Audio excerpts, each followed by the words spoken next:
Shouldn't be any surprise, but at this point, I feel like Moondrop makes some of my absolute favorite IEMs and even headphones at this point, now that the Cosmo exists. But they also make things like this. Hey folks, I'm Mark Ryan. This is Super Review, and today we're taking a look at the new Moondrop Horizon. This is their new $200 dynamic driver headphone, which I think kind of harkens back to when Moondrop first got into the headphone business. Y'all remember this? This is the Moondrop Void. This was Moondrop's first ever headphone, also a $200 dynamic driver headphone that, well, people complained about the all plastic build quality, not really feeling like it was worth 200 bucks, but now we've got the Horizon, which is same price, similar driver, but now it's made out of metal. Does that actually make it better? Well, we're gonna find out, because I've had this thing for a couple of weeks. I've been living with it, listening to it, comparing it to some other headphones at around 200 bucks, and I'm ready to let you know what I think, at least. And I guess before we get into that, a quick shout out to Shenzhen Audio, who sent in the Horizon for review. If you wanna check out the Horizon, anything else they've got, I will have Shenzhen Audio linked in the description down below. But with that said, let's go to the table. We'll talk about physical form factor, what you get inside this very large box, build quality, fit and comfort, all that stuff. And then of course, we're gonna talk about the sound here on the Horizon and bring in a couple of those other around $200 options to compare. So let me put the headphone to the side for a minute. We're gonna talk about the build quality in a bit, but here is the box, which I would show you, but it's way too large to show you. But instead, I'll show you this, because they also include a postcard, which is a postcard of the box. So you can enjoy that. It's actually kind of cool art. I don't know. Sometimes they do cool art. This one I think is actually kind of cool. But that is kind of all you get inside the box, apart from the headphone and the cable. I will highlight here briefly that the cable does have a swappable termination, which is pretty cool. I'm about to gush about this cable in general. I think Moondrop basically does the some of my favorite headphone cables ever, and they are the ones that they include in their cheapest headphones, including this. I know 200 bucks is not like the cheapest headphone, but I don't think Moondrop currently makes a headphone cheaper than this. So this is like their budget cable, which I like, and I'm going to talk about the rest of it in a bit, but just to highlight that this version now, they've upgraded it with a swappable termination. So it's got the screw on, the threaded retention, which I like to see, and you can use it in standard 3.5 mil, or you can switch over to a 4.4 mil balance connector, which I think is pretty cool. Again, I already really love this cable, and seeing that they were able to make it a modular cable just makes it even better. So let me move this stuff to the side. We're gonna talk more about the build quality on this cable and why I like it so much. It is just a nice, simple, basic cable. It behaves pretty well. I will say this copy of it is actually a little bit stiffer than the ones that I've had before this. So maybe it's not exactly the same construction, but generally I like it just as well. You can see it is a nylon braided cable, which means that some people might have issues with the microphonics on this cable, which just means like when the cable rubs up against your shirt, rubs up against something, your desk or something like that, because it's nylon covered, it can have a tendency to kind of transmit that sound up into the ear cups, which we're going to talk a little bit more about that later, but just hold that note. Generally, I like this cable despite that, because I don't really have a big issue with it most of the time. Apart from it being just, well behaved, it's got a nice small Y split. They've even added a chin slider to it, which is interesting. Not many headphone cables have a chin slider. And I'll be honest, I think a chin slider is less useful on a headphone cable, but it kind of doesn't matter because this one doesn't stay in place that well. I guess it stays in place okay, but it's still a little bit loose. I feel like chin sliders, come on, we just make them a smidge tighter. We can do it. But of course, it does terminate into your standard 3.5 mil dual entry, which means if you want to replace the cable, it's very easy to, or if you want to take this cable and put it on another headphone, because again, I think this is a really nice cable. Yeah, I don't know why their more premium headphones have cables that I like less. This is just a nice, simple, lightweight cable. It's only about 4 foot long cable, so kind of like a standard portable length. If you're looking for something for desktop use, it might be a little bit on the short side, but for me, this is absolutely perfect. So I love the cable. Anything else to say about it? I don't think so. So I'm gonna bring in the headphone, and I guess I will just briefly talk about this issue with microphonics. As I alluded to, well, this headphone might be a little bit different than other headphones where I've used this cable. And again, I said that I usually don't have issues with the microphonics in this cable.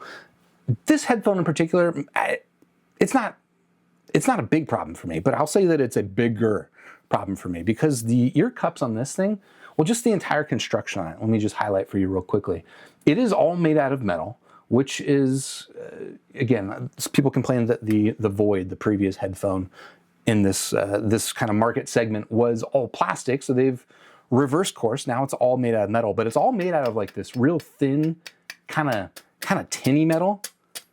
I don't know if you can hear these sound effects as my nails bounce off of it, but it feels very thin, lightweight, and kind of tinny. And because of that, the microphonics from the cable, I feel like they do kind of have an extra bit of echo, maybe an extra bit of reverb, an extra bit of oomph to them, which again was not really a big issue for me. But if you are super sensitive to microphonics in cables, just note that the Horizon might be especially bad in that case. But apart from that, I'm trying to think. Do I think that this is a better build quality than the Void?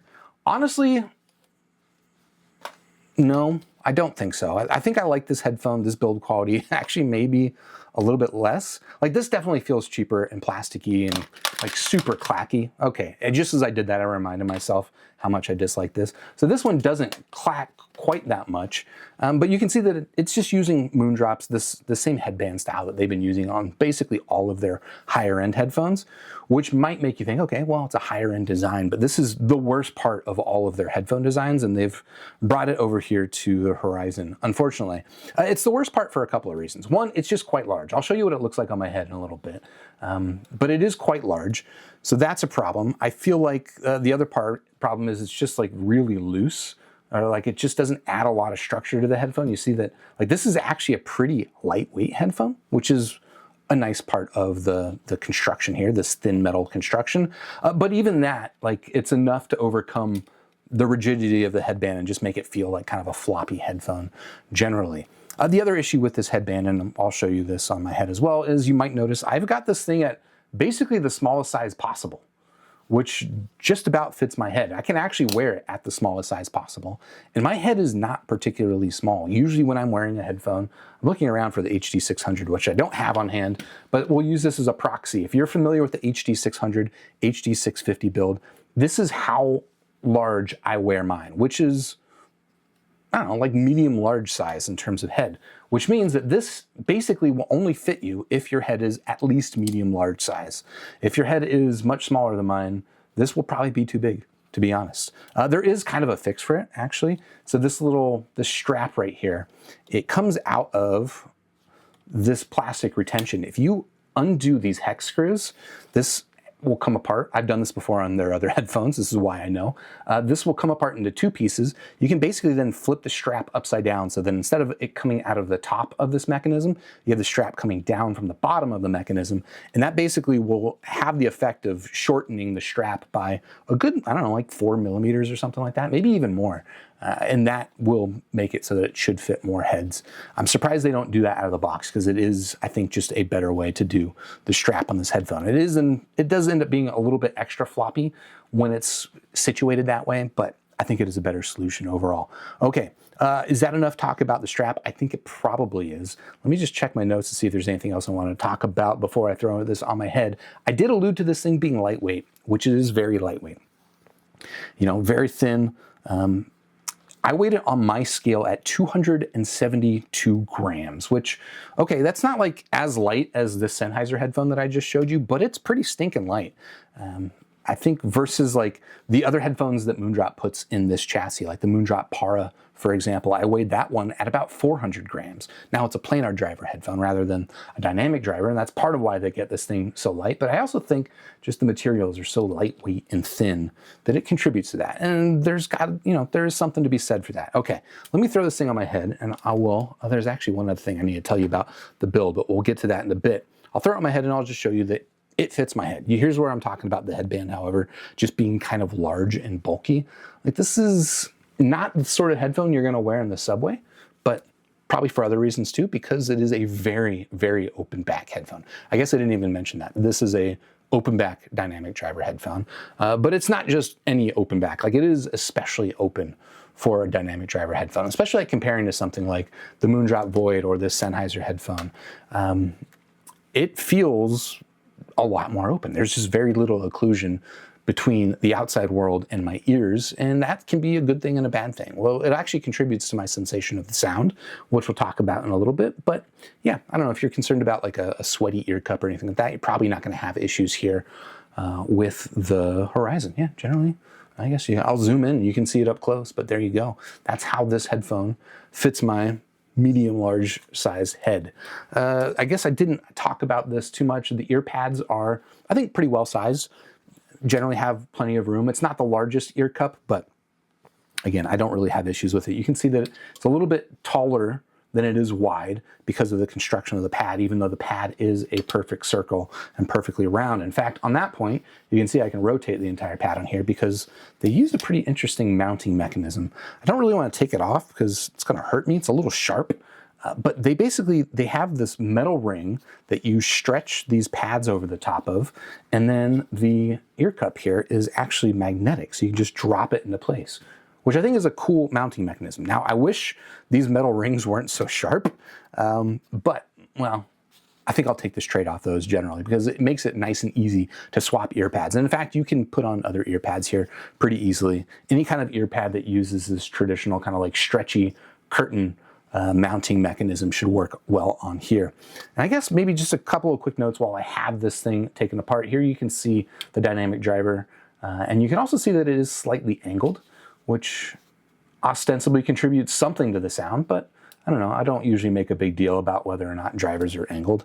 For me, I just care about what it ends up sounding like, but I don't know, it's kind of nice to look at. And I guess the other thing to note is that on some of the other Moondrop headphones that use the same mounting mechanism, the mounting ring, the magnetic ring that they use is like a full mesh. And it's interesting that this one is hollow in the middle, probably also contributing to that lighter weight. And they're using actually a pretty thick foam here. It's actually sewn into the pad. The pad is otherwise, as far as I can tell, the same pad that comes on the Moondrop Para, the original Para, which is like the Moondrop EP100A or something like that. But it does have that foam sewn into the back of it. So it will be technically a different one, and it probably does have some emphasis on the, or some effect on the tuning. Okay, I think there's probably as much as I can say about the physical form factor here on this headphone. I think okay, I didn't say this, but I think it looks cool, okay? I'll give it that. I think these ear cups look actually damn cool. This had a sleeker headband. I think this thing would be just kind of overall, it's close to being good, but man, they need to fix this headband, in my opinion. It's a little stiff here in the construction, but I could kind of forgive that stuff if this headband wasn't so janky and overall contributing to, can you hear that creaking?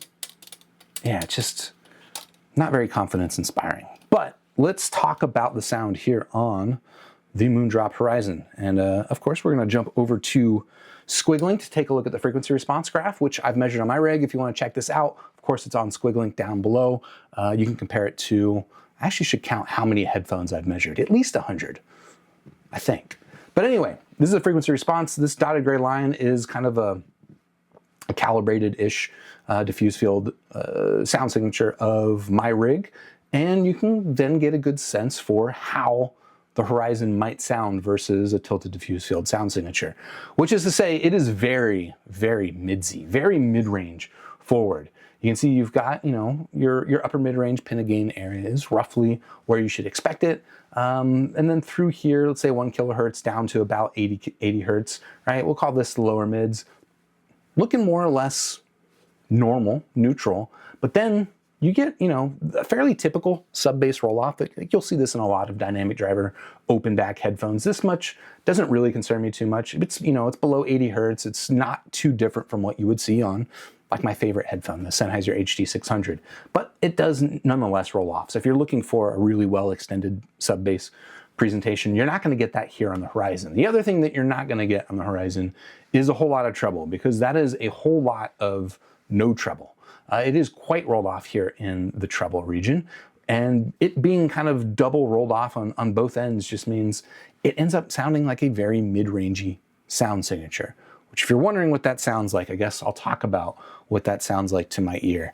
I guess the first note just to make about the sound is that this sounds more like a flathead earbud to me than it sounds like most headphones, if that makes sense. I don't say that necessarily as a compliment. It does sound pretty open. Like I mentioned, it just has like a really open sensation about wearing it on the headphone, partly because it's so light, probably partly just because it visually looks very open and it puts that in your head, but also listening to it. Like the The frequency response graph that this reminded me the most of was actually this, the Sennheiser HD58X. If you've ever heard this headphone, I'll pull this up for a direct comparison in a bit.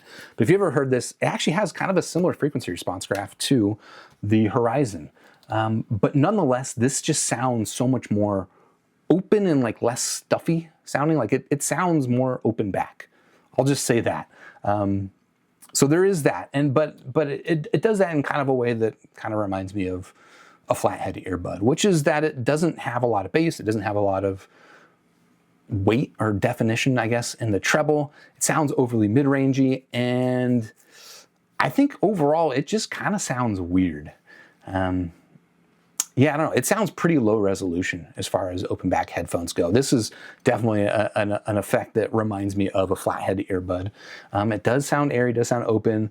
The bass itself has maybe a little bit of pitter patter punch to it, but again, if you're looking for a really nice bass presentation, you're not going to get that. In fact, there's just not a whole lot of physicality about the sound in this headphone in general. It just sounds both open, but also like super dark in the treble, which is a weird sensation. Like it sounds kind of muffled, almost sounds like your music's coming through like a toilet paper roll or something like that. But minus whatever bass that you might get from that effect. That's basically what the sound is here on the Horizon.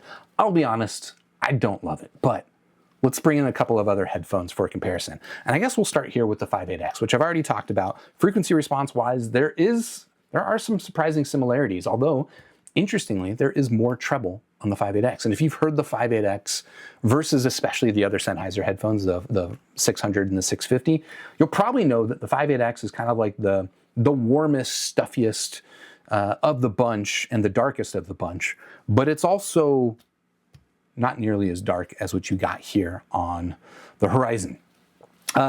Interestingly, weight-wise, this is actually lighter, which was kind of surprising to me. This thing was actually 195 grams on my scale, which was pretty cool. But in terms of sound, like in terms of like my actual listening impressions, I just much prefer the 58X. I think actually in some ways the 58X is kind of an underrated headphone. Like it's definitely not as good as the 600, not as good as the 650 in my opinion, but for the price, which you can get this thing for 200 bucks kind of all day on drop. Sometimes you can get it for less when they put it on sale. Like it's just kind of a nice, pleasant mid-range. It's a little bit on the stuffy side. It doesn't have very strong imaging. Not the sense of separation between sounds is not great. And you do get, I guess, a bigger sense of space here with the Horizon, but weirdly, like the sense of separation is not really any bigger. In fact, it might even be worse here in the Horizon because that treble is just so dang dark. It is an interesting sensation. Why can I not say that word? It is an interesting sensation to listen to these things back to back and hear how much darker this sounds, and yet nonetheless how the 58X kind of still has like more of a closed-in kind of narrow, stuffy sound to it. But overall, I much prefer the 58X. If you're looking to spend 200 bucks on a headphone, I would recommend going that way. I guess another way you could spend 200 bucks on a headphone is, you know, the new Fiio FT1 Pro. Okay, technically it's about 220 bucks, but this is a planar driver headphone. And weight-wise, this is a little heavier at 291 grams, but weirdly, it's like, it's not that much heavier. It's about 20 grams heavier on my scale, but to the hand, it just feels much denser. Again, maybe it's just that visual. You see that visual, and you're like, wow, that must be lightweight, and it feels lightweight. But anyway, in terms of sound, like there's kind of no comparison here with these two headphones.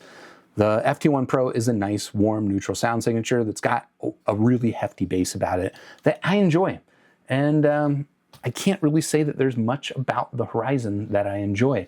If you're looking for something that sounds like a very mid-rangey earbud, well, you might prefer the Horizon. But otherwise, if you're looking for something that sounds pretty neutral, pretty normal, but also has a really nice, satisfying bass, has a good sense of separation, like any of that kind of like spaciousness advantage that maybe you can give to the Horizon, I don't really think you're gaining any of that on the Horizon versus the FT1 Pro. So there is that. So yeah, I don't know. I feel like with this thing existing, with the Sennheiser existing, I don't really see much of an argument for this headphone. But there is one other headphone I wanted to bring in for comparison, which is actually this. This is the Moondrop Void. Again, this is their first ever headphone. And I looked online. It looks like they don't sell this headphone anymore, unfortunately. Well, I don't know if it's unfortunate, because it's not that great of a headphone. Again, it is very clacky in its build quality. There's something kind of nostalgic about it, and not just because I'm like nostalgic for Moondrop 3 years ago, but no, there's like something like almost like Porta Pro-ish about the build quality in this headphone. I feel like in like 10 years, people will look back and might covet this design. But anyway, in terms of sound, the Void is actually a lot better, in my opinion, than the Horizon. The Void is a lot warmer. It's a lot bassier in terms of its sound signature, but it does have a nice sense of airiness to its treble. It can maybe be a little bit too much in the air region on the treble, but it gives it a nice, fun, satisfying sound. It's got a decent sense of image, or a decent imaging with a nice sense of weight behind it. Those are the words I'm trying to say. And that is like the opposite of what you get here on the Horizon, which has like just no imaging and like no sense of weight or physicality behind the sound. This is just toilet paper roll sound. And it's unfortunate because it does look cool, but unfortunately that's about the best that I can say about this headphone. So yeah, anything else to say? I don't think so. Out of 5 stars, you know, I recently did a video talking about my review scale where I said I want to start using the 1-star score more often. Oh my gosh, hold on. I actually don't have a button for it, but I do have something I can click over here. So there you go. Yeah, I'm gonna give it 1 star out of 5. I don't really care for this headphone. I would be surprised if you do, but if you're interested in checking it out, of course, I've got it linked in the description down below. And while you're down there, if you haven't yet, please hit the like button, subscribe to the channel, ding the YouTube bell, join me on Discord. I've also got that link down below, and I'll catch you on the next super review. Cheers.